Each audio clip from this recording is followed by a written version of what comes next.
Yo, welcome into the CHGO White Sox podcast presented by PointsBet. Use promo code CHGO when you sign up to get 2 risk-free bets up to $2,000. Today is Wednesday, March 30th. Welcome into the CHGO studios, broadcasting from Studio A today. I'm your host, Sean Anderson. You can follow me on Twitter at Sean_W_Anderson. Alongside me today is Herb Lawrence. Hello. You can follow him on Twitter at Ecknerwall23. Today, we are without Vinny Duber, and to commemorate him, we have the Cactus. He is not in Arizona today. He's taking care of some family business, so best of luck to him in that endeavor. But we'll be out with Vinny today. Hopefully, he'll be back tomorrow. We know we'll have him on Friday. Herb, we can make up for it, though. We got Stephen Nicholas producing for us. There he is. I love you, Stephen. Well, thank you, Herb. Man with 2 first names, like myself, Herb Lawrence. Where's your first 2 names at, Sean? Sean William. Yeah. That didn't work. I mean, Anderson Severino. Oh, yeah. Sean William Scott, one of the greatest actors of our time. Stifler. Yeah. Yes. And that's what good old Steve Rosenblum used to call me. That's what you're named after. It was, Eddie Munster and Stifler were my 2. Because you have a widow's peak? Yeah, because I have a widow's peak. I also have a widow's peak, but I cut that off. Oh, good for you. Yeah. I didn't see it because of the hair. I didn't realize that I had one. But, yeah, I guess Anderson Severino. Yes. Get that jersey and you'll be all set to go. Sean Anderson Severino.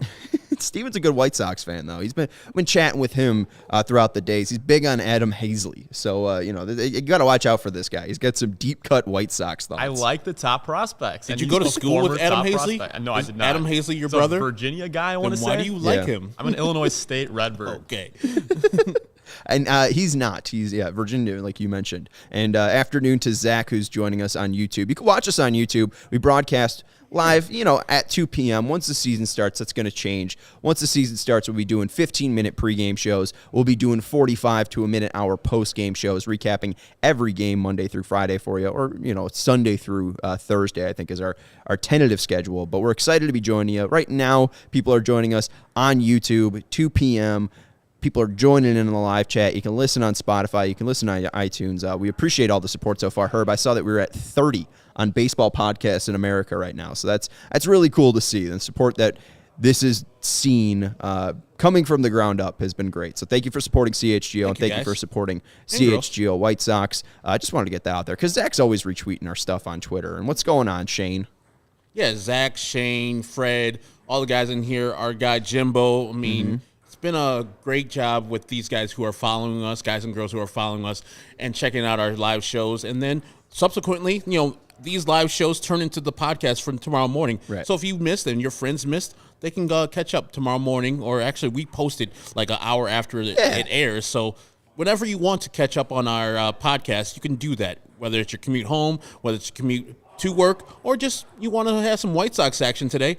We're here for you every day. Well, and I know Chirizi, former guest of the CHGO White Sox podcast, was mentioned he was watching us during work. So, I mean, if you have a drive time ride home and you got an hour to kill, or you got 45 minutes to kill, put the speed up to 1.2, 1.5, and you'll be able to ride with us all the way home. So we do appreciate all of the support. And also Connor is in here, and Connor's a Toronto Blue Jay fan. So, Herb, not only are we winning over White Sox fans like Shane and Zach, but we're winning over, apparently, Toronto Blue Jays fans. So, Connor's good to see everybody. Just pissed that they're spending so much money. He's like, I'm done with this. This is trash. He's upset that they just got Matt Chapman. We'll see how big of a fan he is if we end up playing them in the playoffs. Because right now, I mean, 2 of the top, handful of teams in the AL? Yeah, I mean, I look at the East right now, and it seems like they'll have 3 playoff teams, and we just filled out our playoff predictions. Yes, we did. I think they'll have 3 teams in the playoffs. The Central will probably have 1. Maybe 4. 4? You think the Red Sox can sneak in? The East. You think the Red Sox can sneak in? Yeah, I mean, yeah. Like, who's better as far, I mean, I know we're supposed to be talking White Sox, and hold on, guys, we'll get there. But, like, the Blue Jays are great. Yankees are pretty good. Rays are always a surprise team, and then the Red Sox. I mean, there's awesome people there on that AL East. I do not want to play them. That's why I want to go to more of a balanced schedule. So, if we're going to be letting all these teams into the playoffs, at least it's a little bit more fair for everybody. We get to play the Tigers, to get to play the Royals, Guardians, and the Twins. So I would rather be in the AL Central, 100%. Absolutely. That AL East is a gauntlet. Yeah, I just worry about Boston's pitching. I think that with all the lineup that you have in New York and Tampa and Toronto, that starting rotation will not last for Boston. Like they have a lot of hopes riding on Chris Sale, and I think let me check. Yeah, he's already injured. And we lost. And they lost Eduardo Rodriguez, who's on Motor City Kitties. Motor City Kitties, who we'll talk about later. Yeah. See what I did there? We'll be previewing the Motor City Kitties later on in the show. We've been previewing our AL Central foes. We did the Royals yesterday. We did the Twins on Monday. We will do those Cleveland Guardians on Thursday. Thank you, Steven. And we will also then talk about who's the biggest threat to the White Sox on Friday. So we'll continue the AL Central discussion with the Motor City Kitties today. We'll also talk about Michael Kopech. We got a lot of interesting data and notes on him. We'll talk about how he's going to be used as a starter in 2022. But we'll start off, Herb, with an icebreaker. MLB's trying out something new. They announced today around what was this, 11 a.m.? Yeah. Around 11 a.m., they announced Home Run Derby X. And I could read into what this is going to be about, but I think the best way to set this up, because I didn't know this until Herb told me it. Yes. This is the byline. This is the subheadline. This is what, the short little bit that they want you to news, that they want you to know. Adrian Gonzalez and Johnny Gomes will be among the former MLB players participating in a global tour event. Why? And they called these players legends. Legends. Johnny Gomes. Johnny Gomes isn't a legend at his crib. Come on now. Adrian Gonzalez was on a video game cover and was an MVP. That is fine to call him a legend. Johnny Gomes, Giovanni Soto, and goddamn Nick Swisher is way too far to call those guys legends. I tried to get the Tommy Bahama cut for you, Stephen, before we started, but he has a bad history of the White Sox fans. The 2008 team did make the playoffs, but Dirty if 30. you recall, Nick Swisher was not the guy that we traded for Oakland and immediately traded him to the Yankees, who immediately, I think, won the World Series. Yeah, in 2009 they did. So, White Sox fans and Nick Swisher don't go together, so we will not be watching that. And, of course, former White Sox great Giovanni Soto's in there. Yeah. I want to talk to you quick about Swisher just because you bring this up. Like, I was 11, and Steven, you guys, I don't even know if Steven's mic was on. He audibly groaned when I said Nick Swisher. I loved Nick Swisher when he was a White Sox. I thought he was super cool. I thought 30 was cool. He was a left-handed hitter. I was 11 years old. Relax. I had the old 83 jersey of Nick Swisher. So I was a big Swisher guy. I didn't know that he had so much crap on him when he was a White Sox. What was his whole beef? I know Ozzie didn't like him. Ozzie absolutely hated him. I think Ozzie, and I don't want to speak for him necessarily, but Nick Swisher was a fake hustle guy. So he would be sending out, oh man, Dirty Cat Saloon, Dirty 30, let's go, bros. And then in the clubhouse, kind of begin sullen and, hey, look at me type of thing. And Ozzie didn't dig it. And nobody in the clubhouse, as I recall in 2008, dug what Nick Swisher was doing. There was a lot of people in there. I mean, Orlando Cabrera was there too, not the greatest teammate. So that mix probably didn't work out well for the White Sox, even though they did go to the playoffs and lost to the Tampa Bay Rays that year. But as I recall correctly, he was just a guy that, played to the crowd. And it's like, hey, guys, we're doing this. We're having a great time, bros. And then, in the clubhouse, he'd be real fake. So Ozzie wasn't a fan of that. And I remember distinctly that when they first got him, and this was when Kenny Williams was the general manager, he didn't hustle like a ball out to first or something like that. And Kenny Williams on and said, we run out balls here on the White Sox. Stay out of White Sox business and run that ball out. Damn it. And that whole year for Nick Swisher was a disappointment. I don't know what the numbers were. He played very well out there in New York. Like, they loved him out in New York, and I don't know if he played well with the Indians after that. But, yeah, I was not a fan. I'm sure these people who are watching right now are not fans of Nick Swisher. Yeah. Tommy Bahama. I have yet to see a single positive comment in here about Nick Swisher. Good. Swisher Sweets over Nick Swisher is one of them from our guy Baloney. Damn straight. I will always remember Nick Swisher. What is that? And having an oversized piece of chewing tobacco in his mouth while playing. So yeah, I mean that's just the gist of Nick Swisher comments that are coming through. Swisher from 2004 to 2013 had an OPS plus above 100 for every year except 2008. 2008 when he was at 93. So the only time he was a below average hitter in his, first 11 years in his career was with the White Sox. I think that was one of the times that the White Sox traded Giovanni Gonzalez to get Nick Swisher. Really? I believe so. I think they got Gio back. Did they trade Carlos Gonzalez too? And they traded him out to Oakland to get the Dirty Cat Saloon. Swisher was traded on January 3rd, 2008 for Ryan Sweeney, Gio Gonzalez, and Faustino de los Santos. Yeah. So, and that was the second time they traded Gio? Yes. Because I remember the first time he went with, it was Carlos Gonzalez, I think. He went to Philadelphia, Rockies I believe. Didn't he? I believe he went to Philadelphia in that Aaron Rowan trade. He was be wrong, in December. He was traded back to the White Sox along with Gavin Floyd for Freddie Garcia. Glavin Floyd. And yeah, he was in the Aaron Rowan trade. Aaron Rowan and Daniel Hagewood for slugger Jim Thome and Gio Gonzalez. Look at me. Damn. White Sox historian Herb Lawrence. Look at you. And Gio Gonzalez is a White Sox legend. And I think he's a better representation than Nick Swisher for the oldest franchise in the MLB, the Yankees, or Johnny Gomes representing the Cubs or Red Sox, Giovanni Soto representing the Cubs. Let's talk about Home Run Derby X here. You can see on the screen the names that are listed. What Home Run X is, it's going to be a new event that is slated to go on a global tour with stops in London, Seoul, and Mexico City in 2022.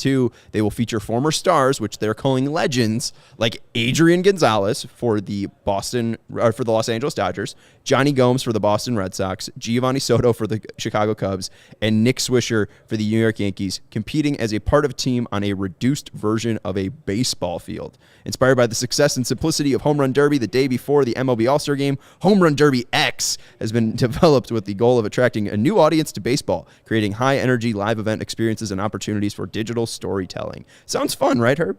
I mean, it's not for me. I'm 43, so they're not trying to get me into the building. They're trying to get folks like yourself into the building. Ooh, look at a home run by this MLB superstar.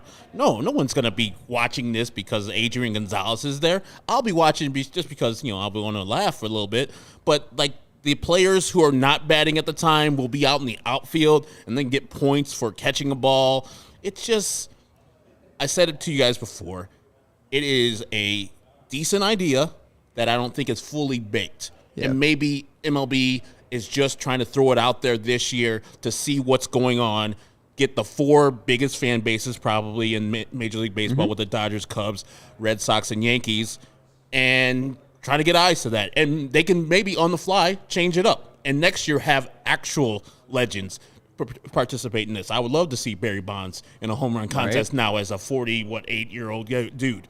Type of thing. My thought immediately was Sammy Sosa for the Cubs. Maybe. I mean, that would be great. I don't know. That guy hit a lot of home runs in his career. Cubs owners don't know who that guy is. Right, yeah. They got too much pride for that. But I agree with you that it is half-baked. Like, the actual idea sounds all right. In each event, there will be points up for grabs for both an offensive and defensive standpoint. Each batter has an at-bat that consists of 25 pitches, while two of their opponents will be playing the outfield. A home run is worth 1 point, while catching the outfield is also worth a point. There will be additional ways to score, such as target hits and batters hitting consecutive home runs. So it is just a way to score and using more of the fun, exciting moments like, defensive catches in the outfield, nailing something in the field, hitting a home run. Like, it's trying to make it more of an accessible way for international fans to get into baseball, which is fine. That's a good idea. The Home Run Derby is exciting. I'm not mad at this idea, but when you talk about half-baked, the inclusion of these legends, it's just concerning the choices that they made. Adrian Gonzalez is really the only name on here that that makes sense to me. And then the other ways that these teams are going to be made up of, there'll be an MLB legend, there'll be a superstar, a player who hails from the world of softball and women's baseball, and some of the names that are listed on there, I know like Paige Halstead of UCLA fame is on there. Rookies, players from the men's developmental system. So it'd be nice if the Cubs were going to bring up Brendan Davis or something like this, but it doesn't feel like they're going to send them across the country or across the world to participate in Home Run Derby X. It's September 17th, the second one. So theoretically, Brendan Davis could participate in the Futures game. Yeah. And I think the first one is July 17th, right before the All-Star game. July 9th, September 17th, October 15th. So Brendan Davis can compete in all three of those things because it's going to be All-Star break. Then the minor league season is going to be over on September 17th. I don't think he's going to be called up by the Cubs unless they trade Wilson Contreras either now or before the trade deadline.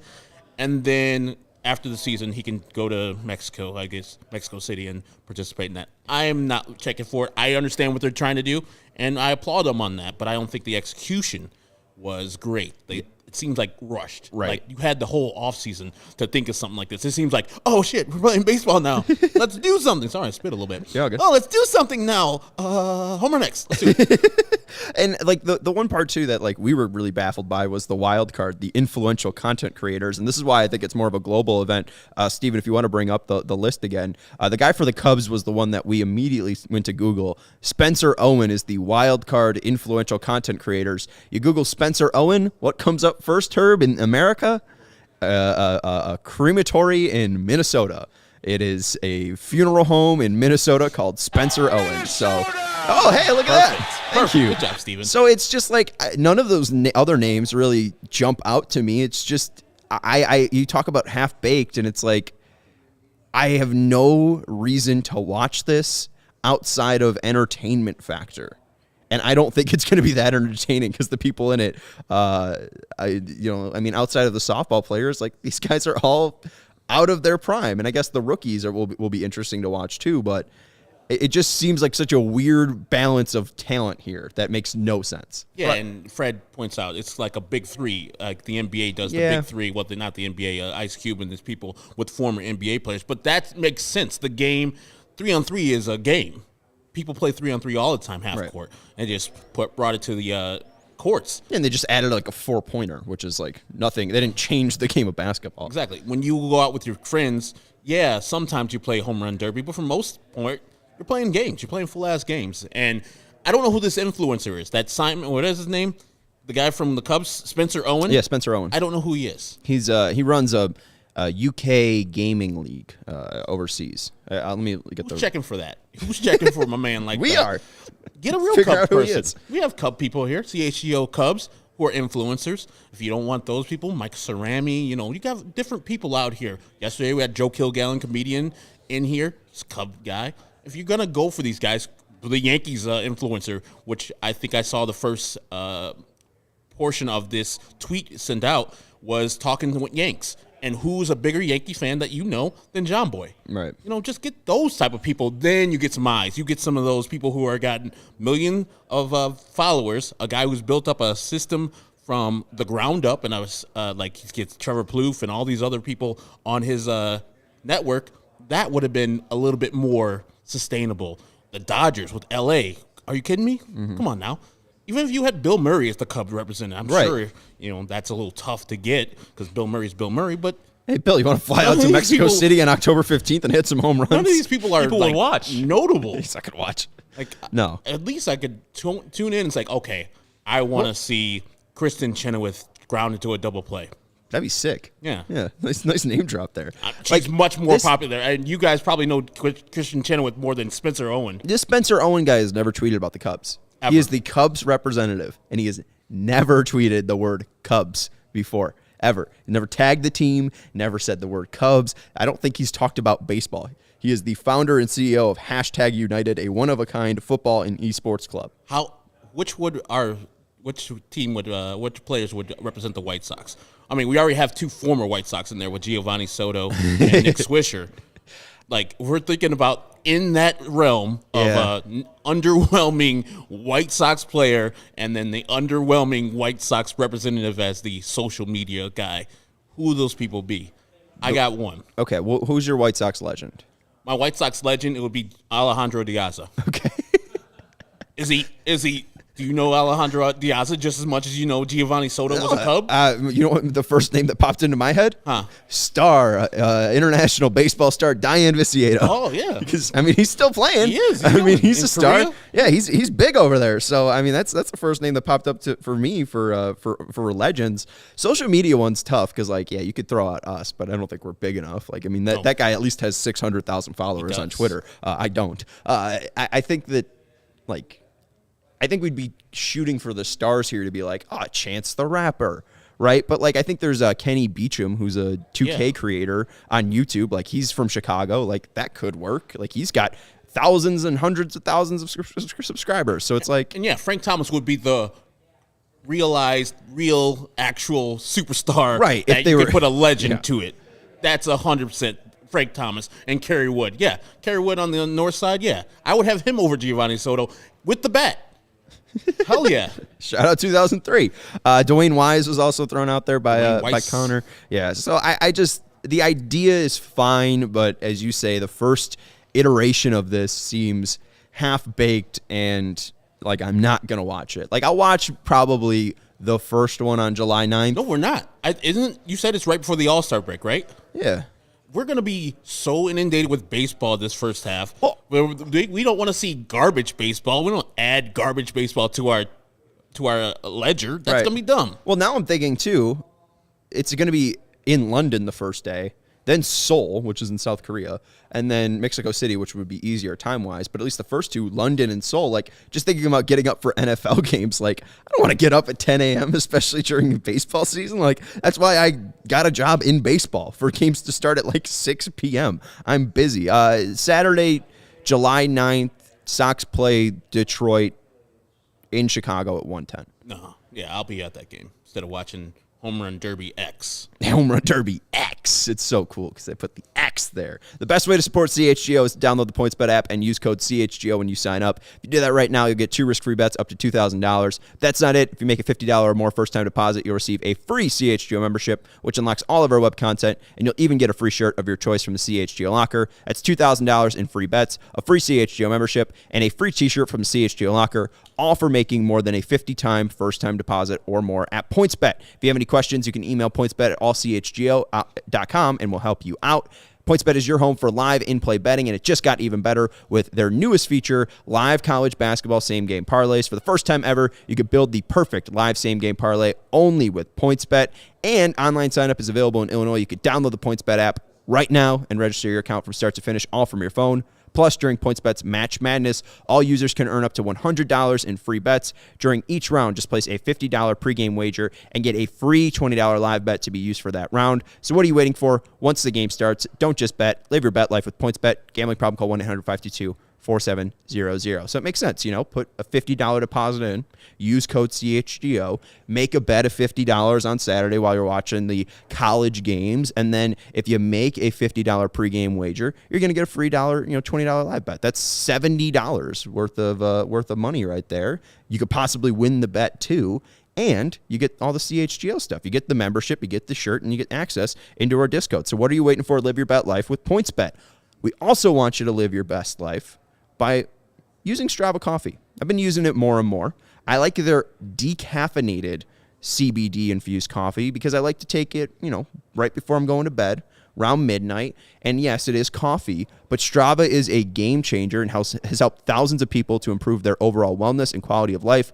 Strava delicious, fresh roasted specialty coffee infused with organic broad spectrum CBD. CBD from hemp doesn't make you high or hungry, but it does offer real benefits that can help you, like feeling alert and focused without the jitters, live your day more balanced with less anxiety and fewer aches and pains. Plus, including CBD in your daily routine can help you enjoy more restful sleep. So you wake up feeling your best. So when I take it right before I go to sleep, especially the one that's decaffeinated, I get a very, very, very, very restful night of sleep. And the best part about Strava, it is all about quality. Everything is small batch, fresh, and shipped straight to your door. Strava also offers concentrated full-spectrum CBD tinctures for those looking for a more traditional CBD format with a powerful entourage effects of benefits. CHGO listeners can save 25% off their order when using the code CHGO25. That's 25% off your order at StravaCraftCoffee.com when you use the code CHGO25 at checkout. Discount coupon valid on non-subscription purchases only. One use per customer. And if you already love Strava like I do, you can subscribe and save with the Strava Coffee Club. With Strava, you're in control. Save on your favorite coffees and have them automatically delivered to your home or office on your preferred schedule. Again, go to StravaCraftCoffee.com and use promo code CHGO25 to get 25% off your entire order. They've been a really good sponsor. I really like the stuff that I've gotten from Strava, so just wanted to nail that home there. And I tripped over the ad read just a little bit. All good. Just good. a little bit. People know what you're doing. Let's jump into Mark Payton. White Sox signed Mark Payton to a minor league deal. That's a fair question. Okay. Mark Payton is 30 years old, but you should know him. Should I? If you are in the Orland Park area, because he's from Orland Park. He's a St. Rita guy. So shout out to the White Sox bringing home a Southsider. I'm a fan of this. I mean, I remember the most famous St. Rita guy who played for the White Sox, Ed Farmer. Ed Farmer. I was about to say who. I was my mind went to David Deal, although he went to Brother Rice. So I mean, definitely won't be the most famous Rita alum to play. We for all the White know Sox. that St. Rita is the best of the Catholic schools. It's stop it. par excellence. I mean, whoever went to St. Rita, you guys know. You guys are running things much more than Mount Carmel or garbage schools like Marian and Catholic and whatever school you went to. Brother Rice? There you go. Yeah, thank you. I really appreciate that. Is that just Loyola. because you're a big Ed Farmer fan? Is that you're on the Rita gang here? Oh, yeah. Friends. All right. St. Rita. 79th and Francisco. I mean, not St. Rita, but that's where Ed Farmer, I think, lived as a child. I mean, you're in the right area. It's I think it's what 69th and like 77th and 77th and Western. Yeah, it's something Yeah. like that. I drove by it yesterday and I didn't even realize it. I ended up in that area. I saw Fat Johnny's. I was like, oh hey, I'm by St. Rita. Mark Payton has been in the Reds farm system for a bit now. He's played 32 whole entire MLB games, 8 games in 2020 with the Reds, 24 games with the Reds in 2021. The White Sox just signed him to a minor league deal. He's a left-hander, bats left, throws left, 5'8", 180. What are your thoughts on Mr. Mark Payton, the White Sox signing him to a minor league deal? As I said yesterday with Adam Halsley. Hazley. Damn it, that's another damn dollar. I didn't even realize it. Son of a bitch. I didn't even realize it. Adam Hazley. You could have called him Halsley this entire podcast. Deal, it's a minor league deal. Can hurt, might help. The guy, I mean, as we're going to highlight a little bit later, is a guy that does well in AAA. Mm-hmm. It hasn't necessarily shown itself in the majors, but he hasn't got a real shot yet. So a flyer on a guy, especially a hometown guy, that's really not going to cost you much. It's fine. It's, I wish, and we were talking about this earlier, that he goes up to Michael Kopech, who's wearing 34, right? Yes. And just offer him like $10,000. Like, hey, dude, I don't have that much money. Can I get that number? And then he has the Payton 34. Everybody's going to buy that. That's what I want. Do it, Mark Payton, immediately. It would be such a huge boost to jersey sales. And it's like, when we talk about making content, sometimes we make evergreen content. Yeah. That's an evergreen jersey. You could buy a Payton White Sox 34 jersey, and it doesn't matter if you remember Mark Payton because everybody will just think it's a Walter Payton White Sox jersey, which is no issue. And I know it's not the same thing, but I looked for a Justin Herbert jersey, and I looked for Trevor Lawrence jerseys. Finally, there's people with my name in the league. Let's go and get those. And I know, people who are Bears fans across the globe would go and get a Mark Payton 34 jersey. It would probably be top 10 seller. You're anti having a name on the back of your jersey, though, right? Correct. Except your name? For me, yes. Yeah. I don't judge other people if they have a player's name on there. I just think it's much more convenient for myself, who is a White Sox fan, to put my name on it because I'm never going to leave the team. Now, Mark Kotsay is going to leave the team, and Mark Tien's going to leave the team. Rob Ventura is going to leave the team. All these people, if I would have had the jersey, their names on my jersey, it would have been weird to be wearing a Mark Kotsay number 7 jersey. Yeah, those poor Mark Kotsay jersey owners. There's probably dozens of them out there, especially the White Sox, the White Sox version. But comparing Adam Hazley and Mark Payton, there is some interesting things about Mark Payton. Like with Hazley, I do think that we've seen what he is. I don't think that he's catching up to the MLB. He's had over 300 plate appearances, 300 at-bats, and he is an under 700 OPS guy. He doesn't have a great eye. He strikes out a decent amount. I just don't think that he's ever going to be an MLB guy. But you look at Mark Payton, and we have the stats here. He's been in the AAA since 2016. From 2016 to 2021, he has played over 300 games in AAA. And that's a lot of numbers that you're looking at right now on YouTube. But the biggest thing is there's only 11 players from 2016 to 2021 who has played over 300 games in AAA. Those are the 11 that have hit 850 and have had OPS over 850. AJ Reed's on that list. White Sox great. Rangel Ravelo is on that list. Former White Sox great. Mark Payton is now on that list. And it's not a Vogelbach too. Eye-popping list, but there are some names like Dan Vogelbach on there. Like it's an interesting list. If he turns into one of these players, that's a win for the White Sox. If he turns into Daniel Vogelbach, who is a all right MLB player, right? That's a win. That's a huge win.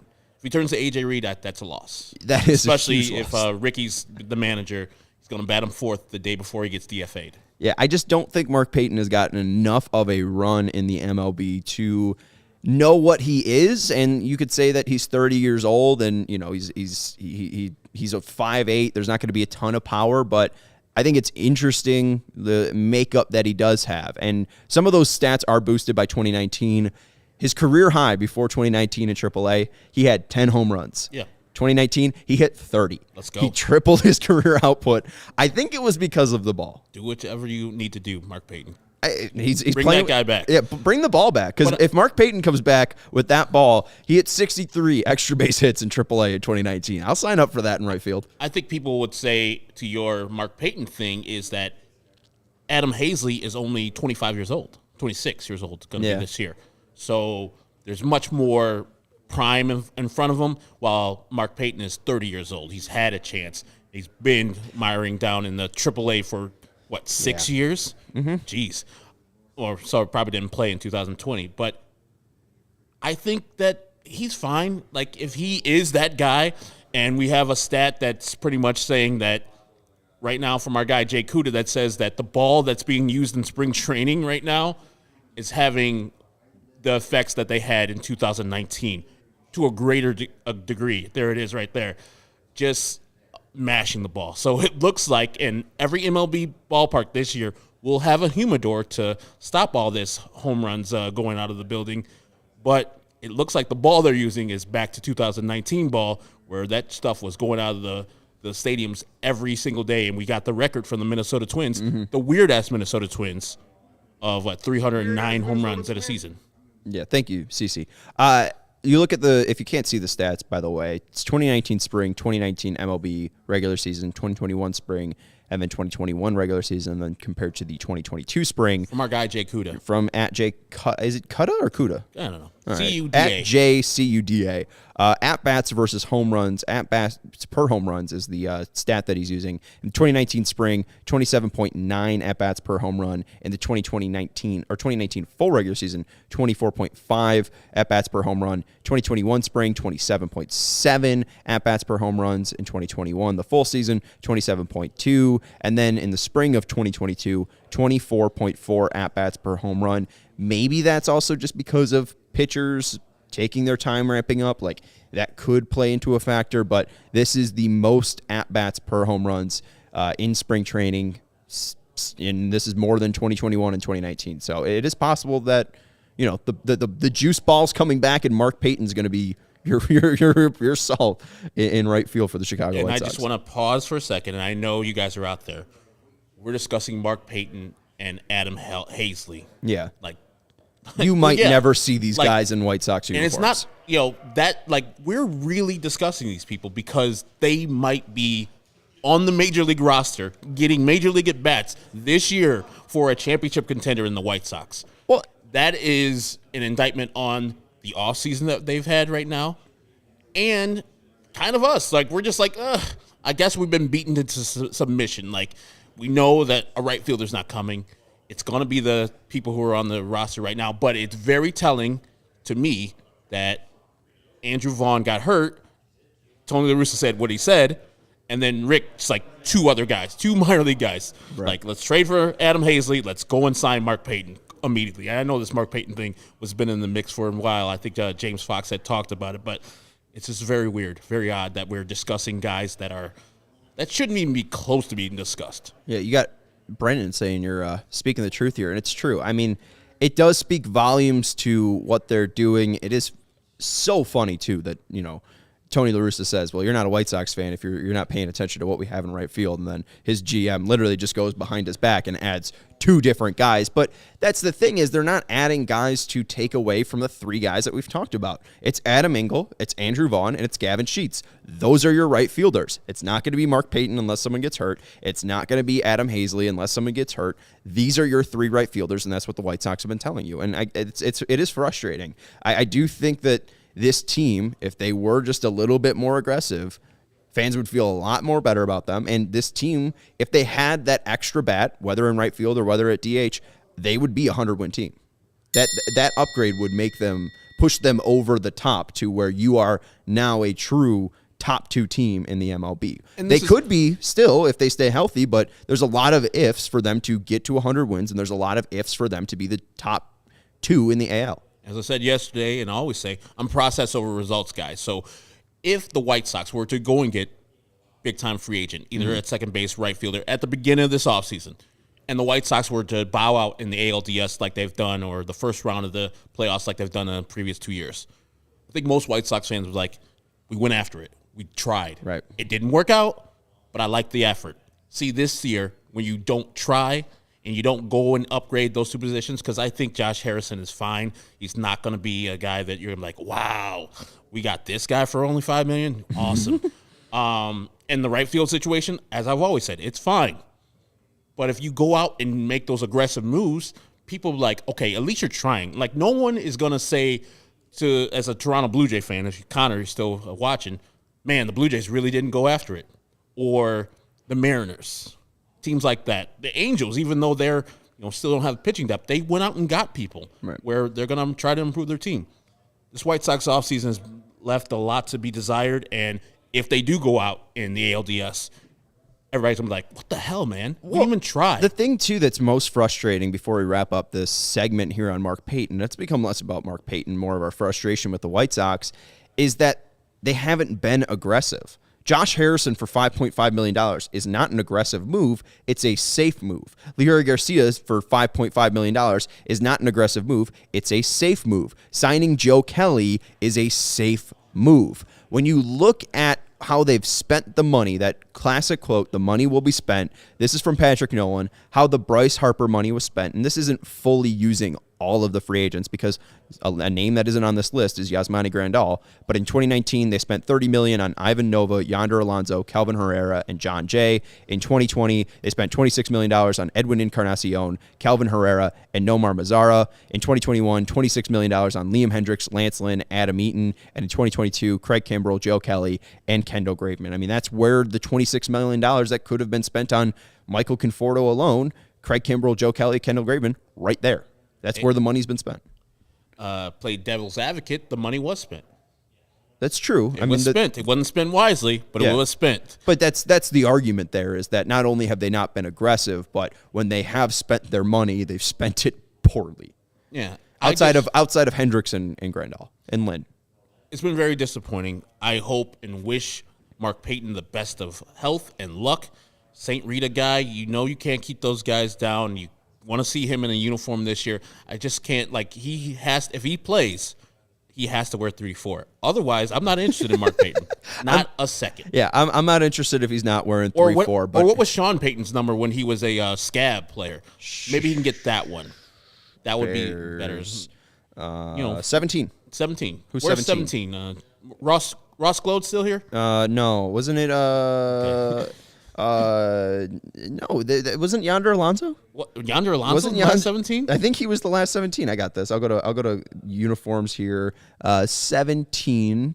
I know Ross Glode. Oh, okay. Last player to wear it was on the team last year, Luis Gonzalez. Oh. Ryan Goins in 2019 and Yonder Alonso in 2019. On Adrian Nieto, Tyler Flowers, Chris Getz, Ken Griffey Jr., Darren Erstad, Ross Glode, Tony Graffinino. 17. You want me to keep going? If you don't get the 34, cut it in half. Get 17. You also have Jerry Hairston and Oscar Gamble on here. So, no, and Carlos May. Jerry Hairston Sr.? Yeah, Jerry Hairston Sr. So, awesome pinch hitter. I don't think Jerry Hairston Jr. ever played on the Chicago White Sox. Didn't. Neither his brother. I do think, though, if Mark Payton ever gets called up on CHGO bets, I will be telling you to take Mark Payton to record a hit or something like that. We'll be on PointsBet. And if you enjoy CHGO, one way to help us continue to grow is to download the PointsBet app and use code CHGO when you sign up. Not only are you going to get 2 risk-free bets up to $2,000, but if you make a $50 or more first-time deposit, you'll receive a free CHGO membership, which unlocks all of our web content, and you'll get a free shirt of your choice from the CHGO locker. If you have any questions, you can email pointsbet@allchgo.com, and we will help you out. And in case you missed it, online sign-up is available in Illinois. You can download the PointsBet app right now and register your account from start to finish, all from your phone. You'll be signing up with the fastest sportsbook, easier than ever, so you can win you could start. You can win on PointsBet. You got to get the bets right, but you can also start living your bet life in seconds, downloading the PointsBet app and signing up with the fastest sportsbook, easier than ever. So what are you waiting for? Once the game starts, don't just bet. Live your bet life with PointsBet. Gambling problem, call 1-800-522-4700. We have to let you know about CHGO.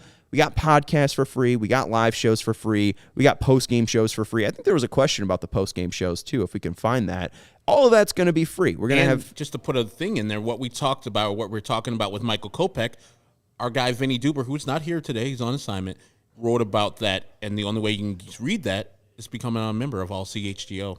Right. And Zach asked, will you guys be doing post-game shows or a different schedule during the season? We'll be doing a different schedule on a week-to-week basis. We want to cover the most important games to Sox fans. So, like, that first week, we're definitely going to cover opening day.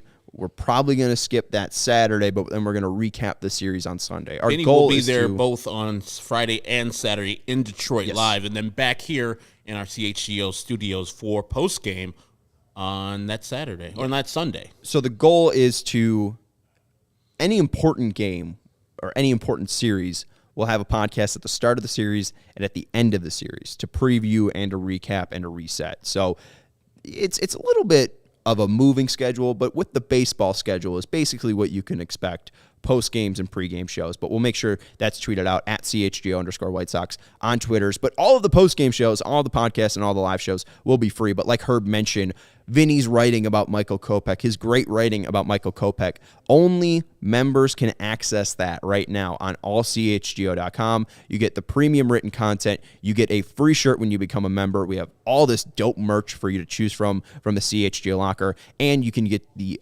access into the members-only Discord. So if you become a member at All CHGO, you get access to premium written content, you get a free shirt when you become a member, and you get access into our members-only Discord. We call it the CHGO Lounge. Herb, let's wrap up this podcast. We got two more discussions. We want to talk about Michael Kopech, and we want to talk about the Motor City Kitties. Let's start with Michael Kopech. You mentioned our guy Vinny Duber. He wrote about Michael Kopech. Make sure that if you are a member of CHGO to go check that out. But Michael Kopech is going to make his first start down in spring training tomorrow. He's projected to pitch 2 innings.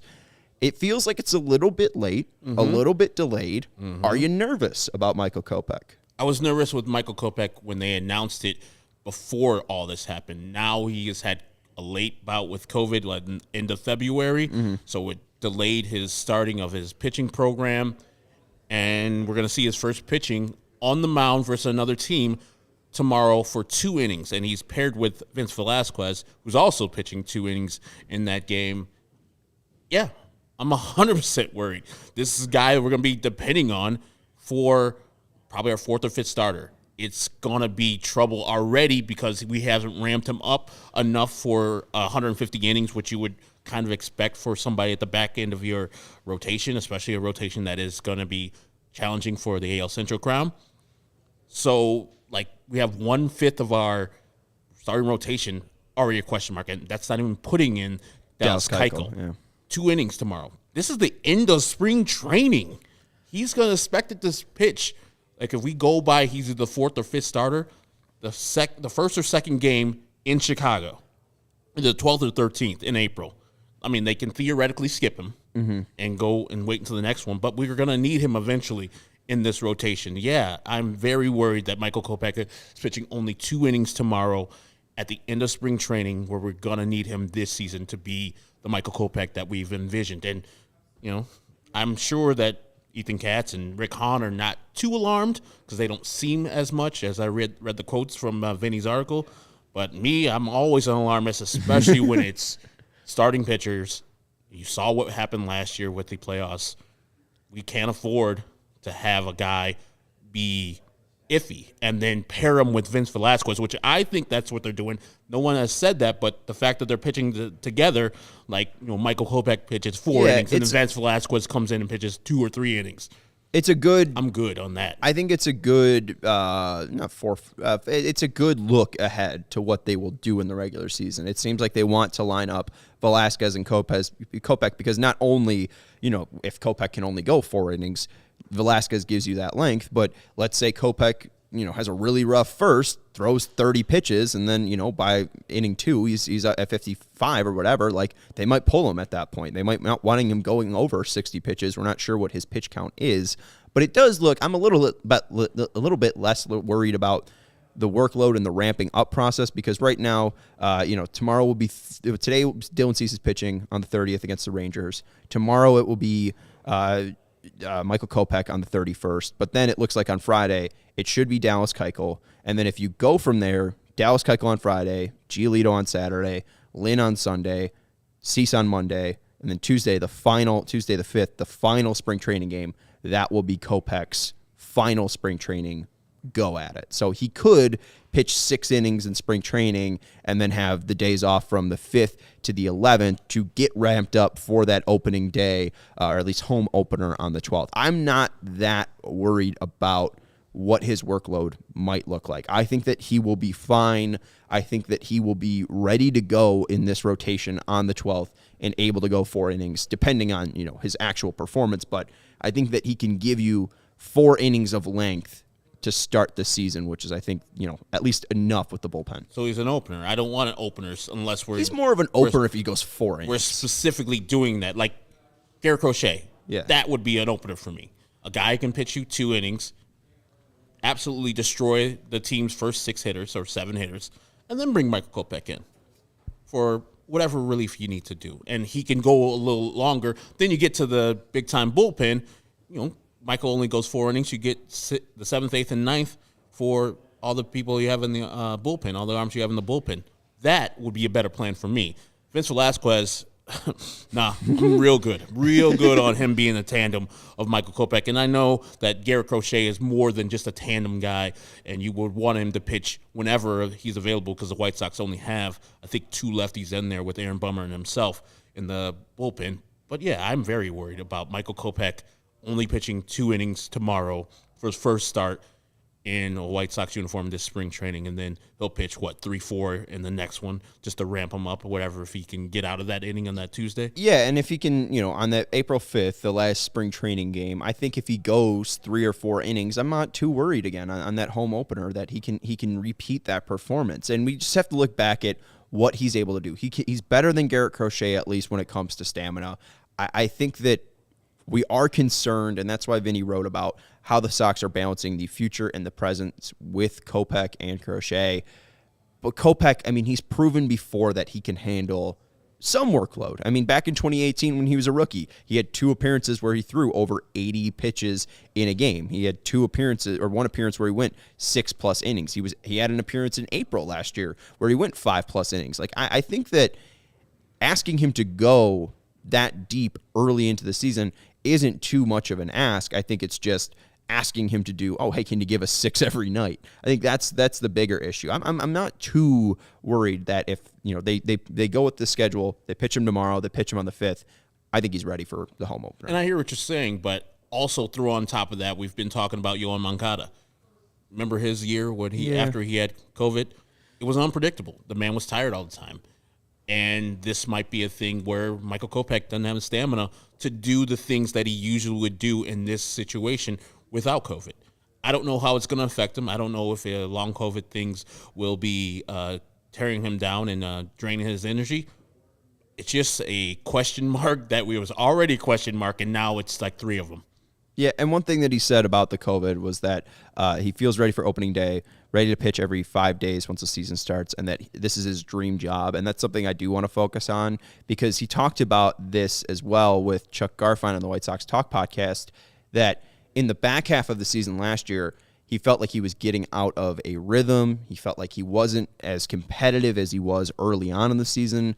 So I think locking him into that rotation is also going to be important, just because of his mental side of this, because it feels like the bullpen, while he embraced the role, it didn't feel like a natural fit for him, where the rotation, he talked about liking the pressure on him, that he liked that I'm the guy that's going to set the table. Let's put it all on me. Let me try to go give you the best 5 innings that I can. Okay. I think that's important for the Sox here, especially with his growth and development, because I know there is concerns about Crochet and what he's going to do and how he's on the Kopech plan this year, but there is no promises that he's going to turn out into a full-fledged starter. There is less of a chance that he turns into a starter, Garrett Crochet, than Michael Kopech. You have to give it a shot that Kopech is going to be able to handle this. I mean, he's had 2 seasons over 100 innings pitched. This is their plan. If you wanted a different plan, if you don't like this plan, that's fine. I wanted Carlos Rodon signed. But the White Sox, from what it feels like, they're preparing for him to go every 5. They're preparing for him to give him 3 to 5 every start that he makes.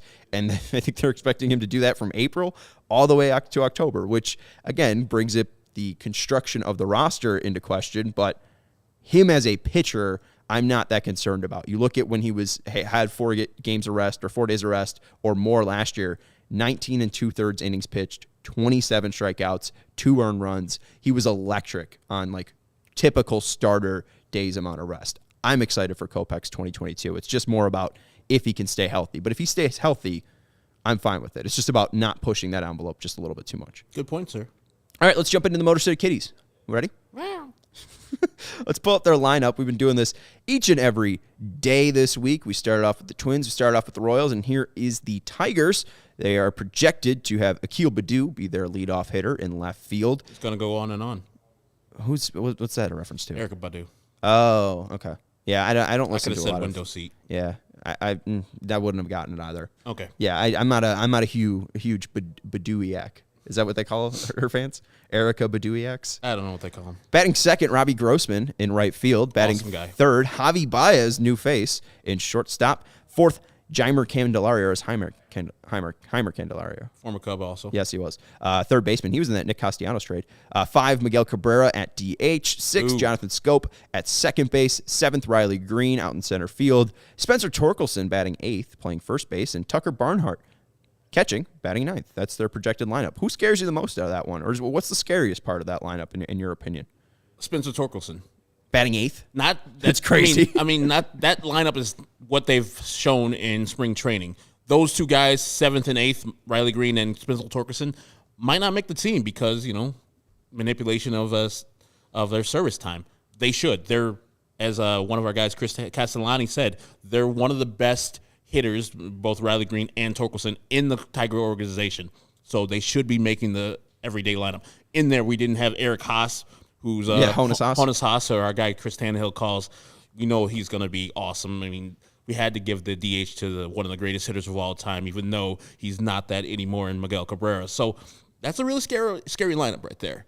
I say the Twins right now are a little more scary, but that lineup right there, especially if those rookies come and they do what they're supposed to do, it's going to be challenging. Well, that's very the thing. challenging for the White Sox. Yeah, kind of looking at that lineup again, like Baddoo was really good to start off the year last year. He tapered off just a little bit. Grossman's fine, but you take Baddoo and Grossman and move them to 7 and 8.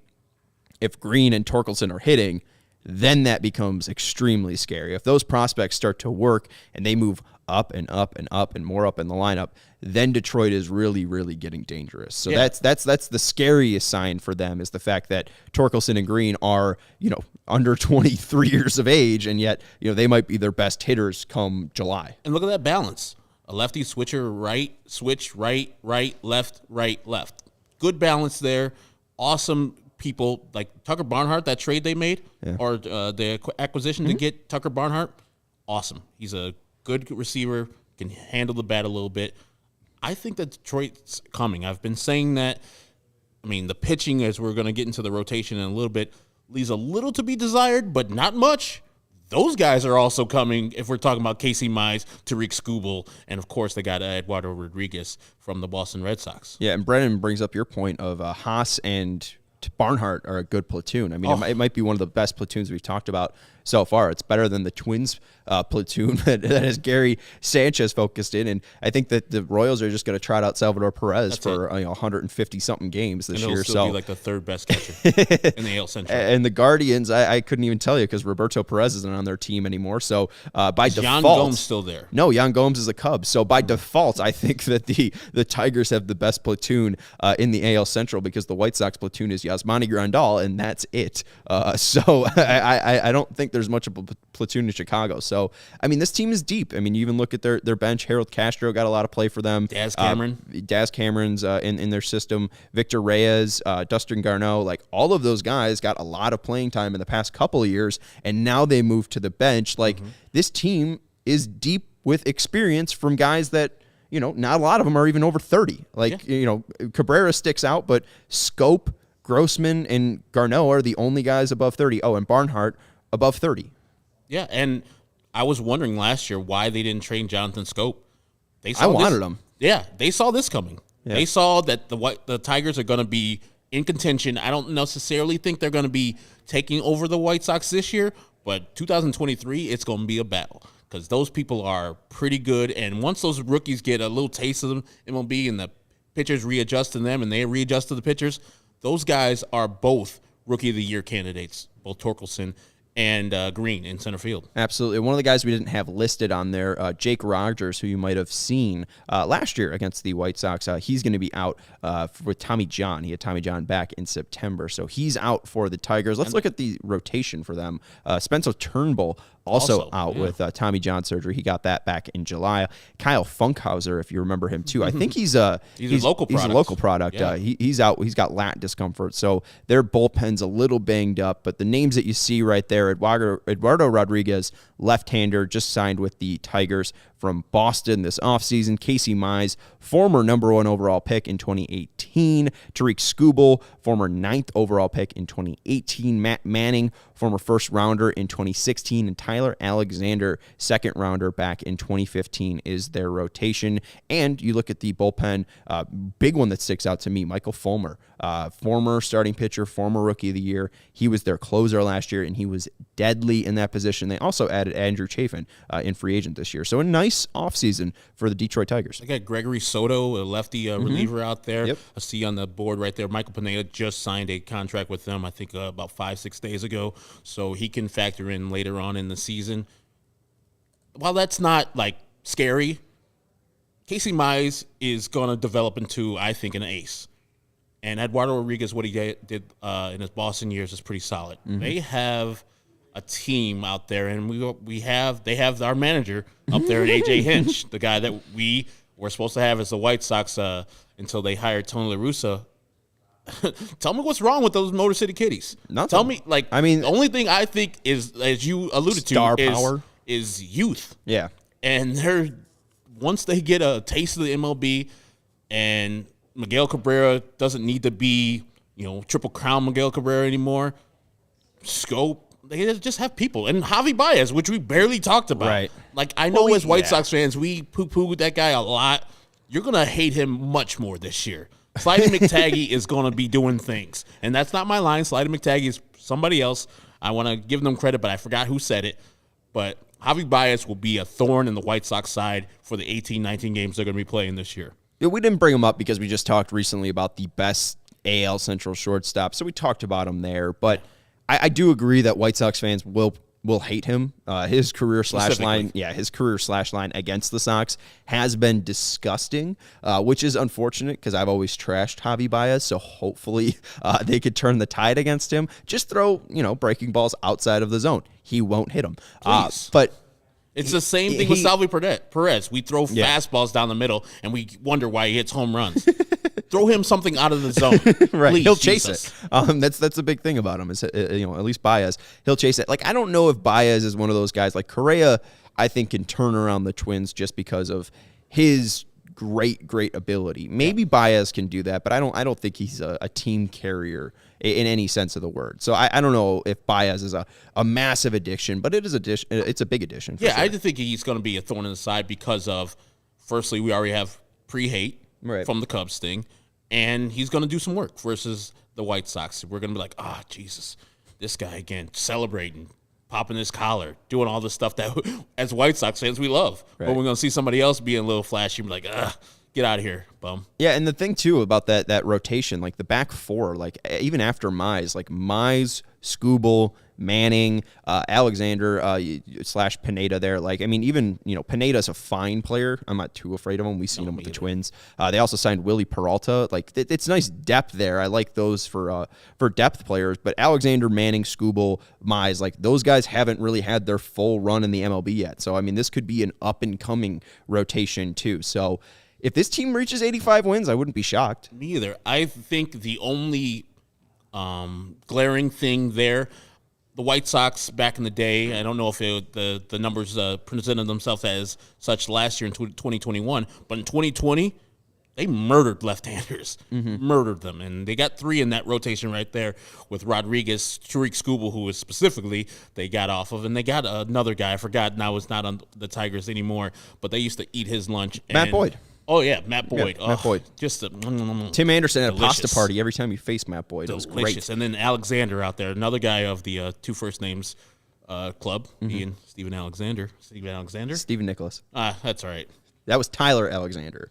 Okay. And that's Steven Nicholas. That's Scott Nicholas. That's Scott Steven Nicholas. Okay. So many name combinations from you guys. Tyler, Scott, Steven, Nicholas Alexander. That's the official birth name. That Sean is your Anderson official. Severino. Yes, Sean Anderson Severino and Herbert Lawrence. Justin Herbert Lawrence. Justin Herbert Justin Lawrence. Or, yeah, is Trevor. Why did I say Justin? Well, Justin Herbert. Yeah. So Justin Herbert Trevor Lawrence. Perfect. Tyler, Scott Steven Nicholas Alexander, Anderson Sean Severino. We could wrap it up now that we've cleared that all out. All the people. Where do you think the Tigers are going to finish this year? I think they're finishing second. You guys had the Twins there. Yeah. I think the Tigers are more of a formidable opponent than the Twins at this point. If the Twins add pitching, they will be second. If the Tigers stay the way they are, the Twins stay the way they are, I'll say the Tigers finish second. But since I said the Twins will finish second, I do think that they will be aggressive. They'll add to their team. I think the Twins will finish second. I think the Tigers will finish third. Royals finishing fourth. And we'll talk about the Guardians tomorrow. Isn't that fun? So shout out to Cleveland. I wonder where they're going to finish. Can't wait to trash them tomorrow. Thank you for listening to the CHGO White Sox podcast. We got to thank our great production from Steven Nicholas, or Tyler Alexander Steven Nicholas. So we forgot the name already. But thank you, Steven, for your great production. Thank you to Herb Lawrence. You can follow him on Twitter at Ecknerwall23. You can follow the show on Twitter at CHGO_White Sox. We just had a poll out recently, so if you want to give us your thoughts, we're looking for that engagement. We're looking for your thoughts. So go follow us on Twitter at CHGO_White Sox. If you like being in the YouTube chat and conversing with us there, you can converse with us on Twitter at CHGO_White Sox. Conversating is a word now, but they made that a word, and it's not a word, guys. It's just like irregardless. If you want to conversate with us on Twitter, feel free at CHGO_White Sox or at CHGO_Sports. I'm your host, Sean Anderson. You can follow me on Twitter at Sean_W_Anderson. Vinny will be back tomorrow. Herb, will Michael Conforto sign with the White Sox tomorrow? No. Okay, we'll see you tomorrow on the CHGO White Sox podcast.